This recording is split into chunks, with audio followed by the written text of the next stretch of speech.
listening to that ceremony with us was Marlene Doubt from the University of Virginia. Marlene, what did you make of the ceremony? It was pretty small. It didn't have the pomp and the theatre sometimes associated with big French commemorations. Did it strike the right tone in your view? Because I know, for what it's worth, that most of the dignitaries alongside the president were white. Yes, I mean, I think that it was quite moving to hear the poetry and to hear the original work of French students from around the world, including in the overseas territories and departments.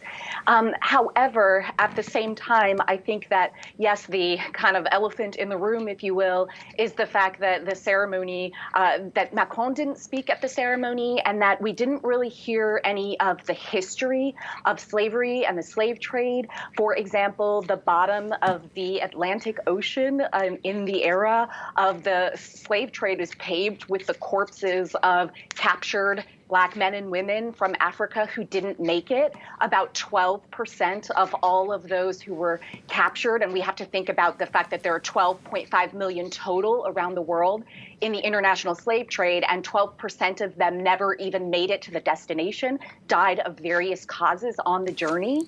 And the second thing I would say is that the wealth in France today is from slavery, because France saw more captive Africans introduced into the colonies than all of the United States, for example, about 1.3 million total, 900,000 of those to Saint-Domingue alone.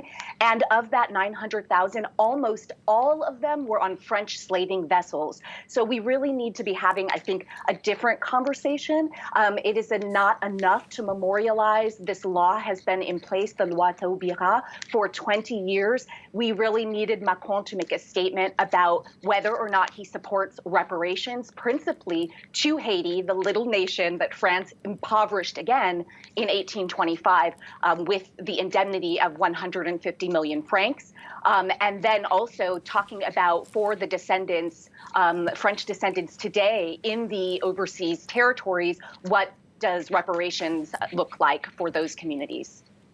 Do you believe then that reparations are the right course of action for France now? We did see that historic visit from François Hollande, the former French president, to Haiti. He talked then about the need to repay a moral debt, but nothing in terms of actual money in the bank.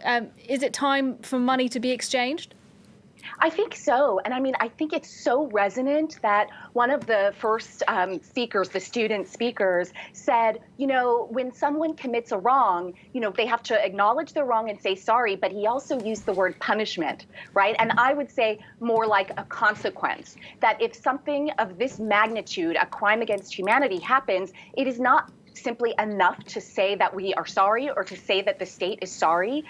For example, the 1825 indemnity that I just spoke of, we have to think about the fact that at the time, the colonists who were indemnified claimed that 150 million francs wasn't enough, that it would only cover 1/10 of what they claimed to have lost in Saint-Domingue, including their properties, revenues, and the people they were forcing, whipping to work for them, to enrich them. So I would say that more than memorials are needed, material economic reparations. It is so hard to look at wealth gaps in metropolitan France and in the French departments and territories today, since there are laws preventing the collection and storage of such information.